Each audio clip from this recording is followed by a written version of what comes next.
Halo sahabat Indonesia, kita bertemu lagi dalam rubrik Indonesia Hebat.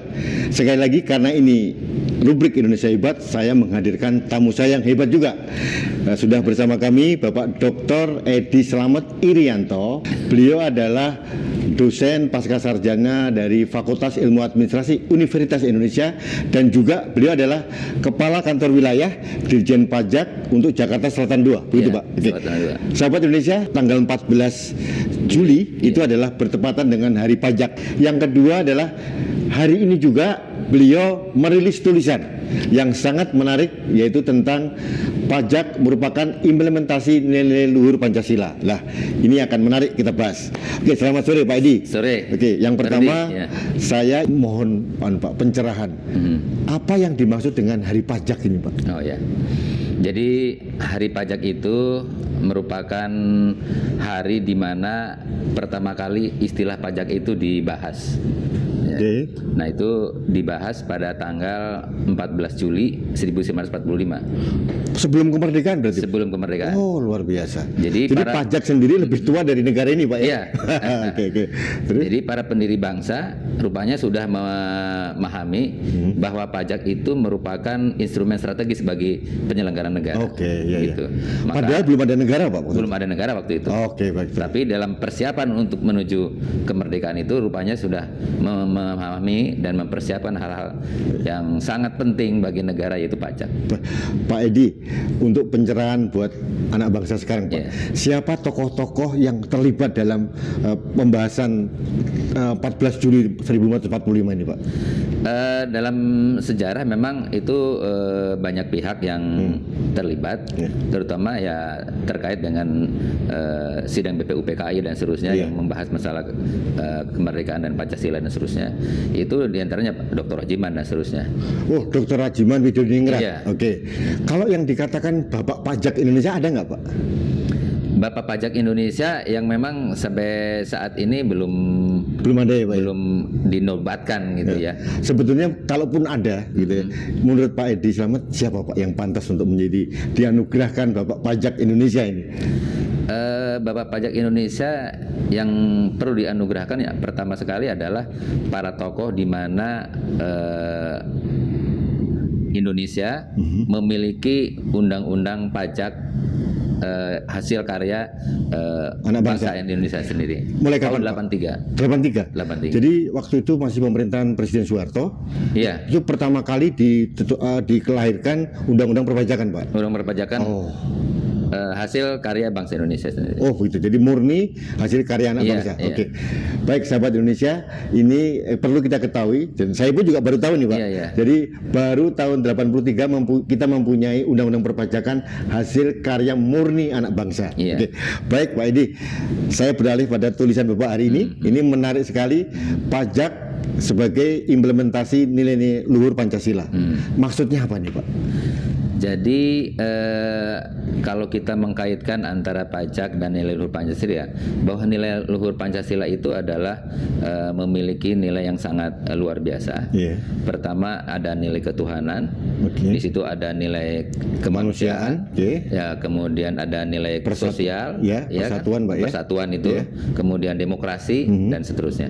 Nah ini kalau kita lihat pajak itu adalah merupakan integralisasi dari konsep-konsep prinsip sila-sila tadi.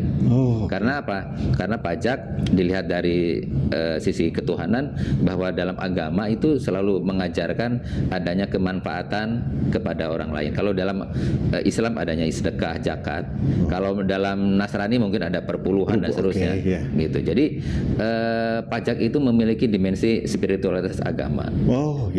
Kemanusiaan juga ini tercakup dengan itu. Karena apa? Karena pajak dimanfaatkan untuk kepentingan manusia, baik itu dalam penyelenggaraan negara maupun dalam kehidupan sosial dan ekonomi. Gitu. Kemudian dalam persatuan, justru dengan pajak itu bisa mempersatukan seluruh kepentingan umat manusia, gitu, dalam warga negara bernegara Dan kalau dalam perspektif demokrasi, dalam perspektif demokrasi, bahwa pajak itu dibahas dibahas dan diformulasikan secara bersama-sama dalam bentuk undang-undang, pembahasan dan seterusnya. Dan ini pajak ini memerlukan adanya partisipasi masyarakat. Nah, partisipasi masyarakat itu terbentuk karena adanya komitmen yang dibangun bersama. Dan dari keempat sila tadi ujungnya adalah kalau pajak berhasil keadilan sosial. Indonesia. Gitu.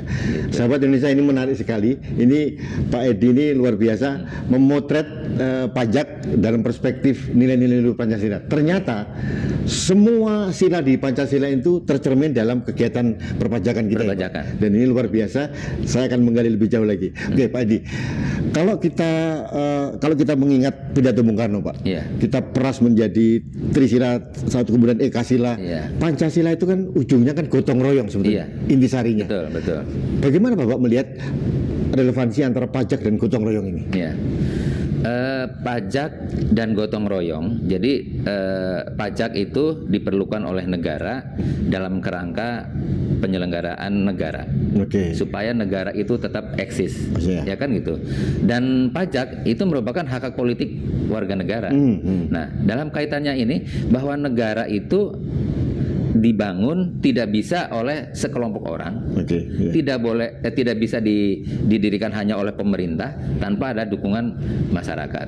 Sehingga supaya negara ini bisa eksis, supaya negara ini bisa menunaikan tujuan kita bernegara dan melaksanakan penyelenggaraan negara dengan baik, maka perlu ditopang oleh seluruh elemen masyarakat secara gotong royong.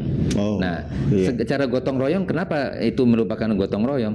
Karena pajak itu diambil dari masyarakat yang punya kemampuan secara ekonomi, diambil sebagian untuk dikumpulkan dan dikelola oleh negara untuk kepentingan bersama.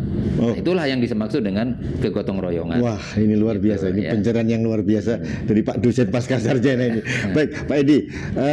Kemudian kita melihat kalau dengan formulasi gotong royong seperti itu, berarti pajak harus diatur oleh negara. Bapak tadi dalam tulisannya mengatakan bahwa harus ada peraturan yang lurus dan tidak boleh tumpang tindih, begitu Pak? Betul. Maksudnya seperti apa, Pak? Jadi pajak ini dari sisi perspektif kebijakan itu memiliki dua sisi pisau yang tajam.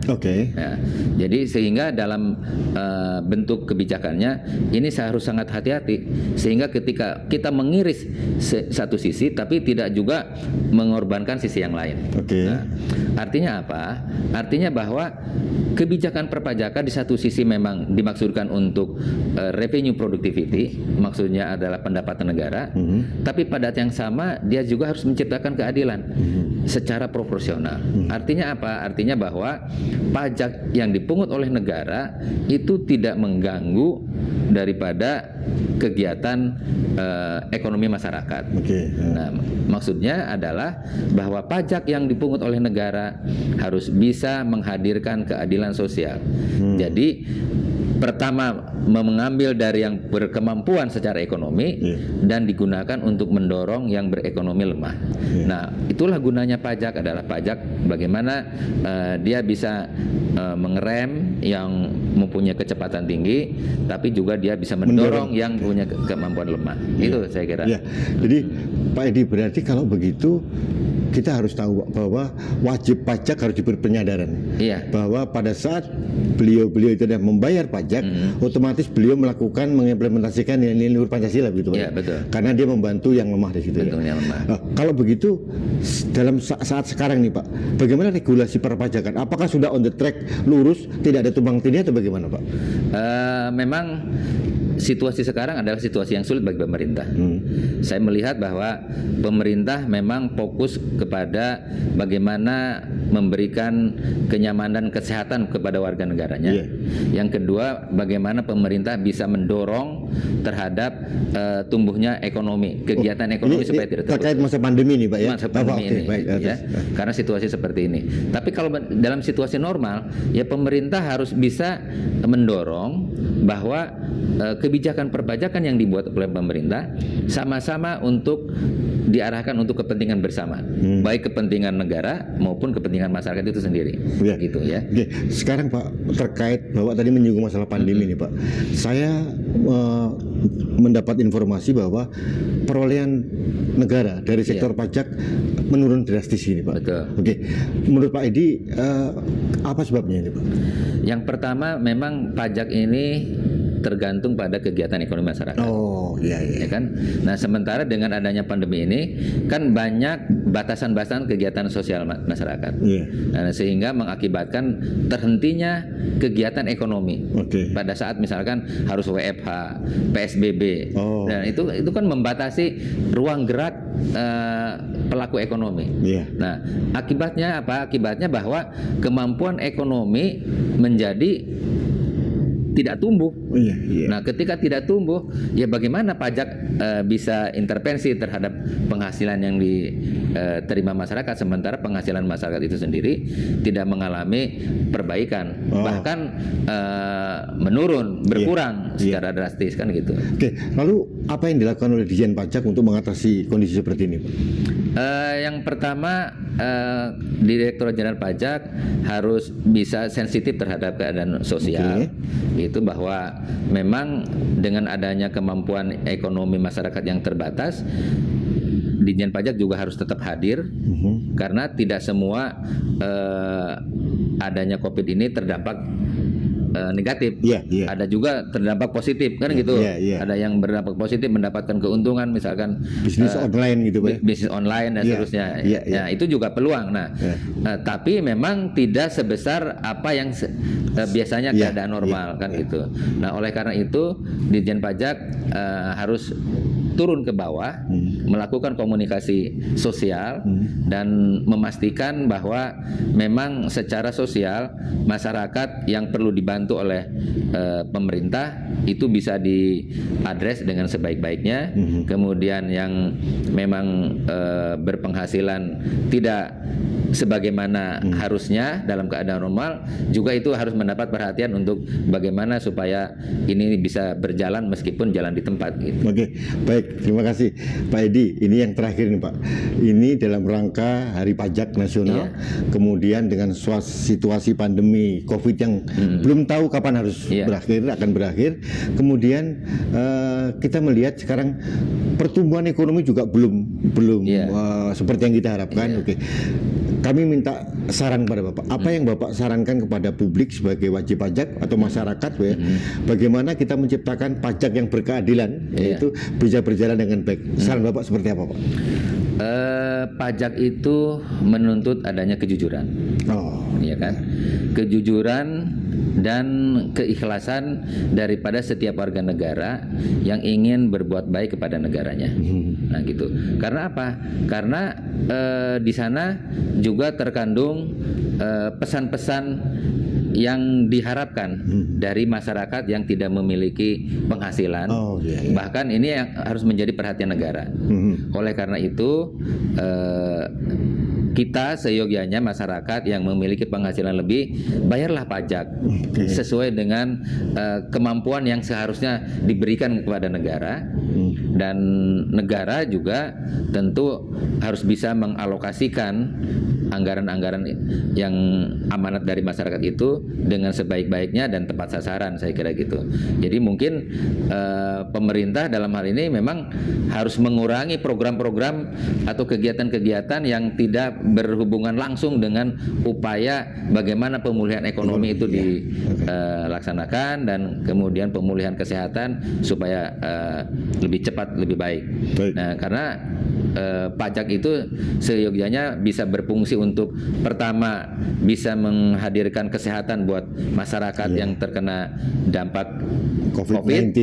Yang kedua adalah pajak juga harus bisa mensehatkan daripada keadaan ekonomi masyarakat. Yang ketiga adalah pajak juga harus bisa menyehatkan fiskal.